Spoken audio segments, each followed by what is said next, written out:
പത്തനംതിട്ടയിൽ ബ്രൗൺ ഷുഗറുമായി ആസാം സ്വദേശിയെ അടൂർ പോലീസ് പിടികൂടി. ആസാം സ്വദേശി ഫക്രുദ്ദീൻ അലി 30-നെയാണ് ജില്ലാ ഡാൻസ് ഓഫ് സംഘവും അടൂർ പോലീസും ചേർന്ന് അറസ്റ്റ് ചെയ്തത്.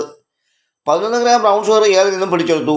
ജില്ലാ പോലീസ് മേധാവി വി അജിത്തിന് ലഭിച്ച രഹസ്യവിവരം കൈമാറിയതിനെ തുടർന്ന് പോലീസ് നടത്തിയ സംയുക്ത നീക്കത്തിൽ വ്യാഴാഴ്ച പുലർച്ചെ 12:30 പഴകുളം ഭവദാസൻ മുക്കിന് സമീപത്തു നിന്നാണ് യുവാവിനെ പിടികൂടിയത്.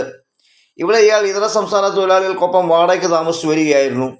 കഴിഞ്ഞ വർഷം ഒക്ടോബറിൽ 3.60 ഗ്രാം ബ്രൗൺ ഷുഗറുമായി ഫക്രുദ്ദീനെ കൂടെ താമസിച്ചു വന്ന ഫരീദ ഖട്ടുൻ എന്ന സ്ത്രീയെയും അടൂർ വടക്കുത്തുകാവിലുള്ള വാടക വീട്ടിൽ നിന്നും പോലീസ് അറസ്റ്റ് ചെയ്തിരുന്നു. ജാമ്യത്തിറങ്ങി തുടർന്നും ലഹരിമരുന്ന് കച്ചവടത്തിൽ ഏർപ്പെട്ടു വരികയാണ് ഇയാൾ. അടൂർ ഡിവൈഎസ്പി നിയാസിൻ്റെയും ഡാൻസ് ഓഫ് നോഡൽ ഓഫീസർ ജില്ലാ narcotic cell DYSP PJ Umesh കുമാറിൻ്റെയും നേതൃത്വത്തിൽ Adoor police inspector Shyam Murali, SI S Dhanya, CPO Sunil, CPMമാരായ രാഹുൽ, ശ്യാം എന്നിവരുടെ നേതൃത്വത്തിലായിരുന്നു അറസ്റ്റ്. ലഹരിമരുന്ന് കൈമാറ്റവുമായി ബന്ധപ്പെട്ട് ജില്ലയിൽ പരിശോധന പോലീസ് ശക്തമായി നടത്തി വരികയാണ്.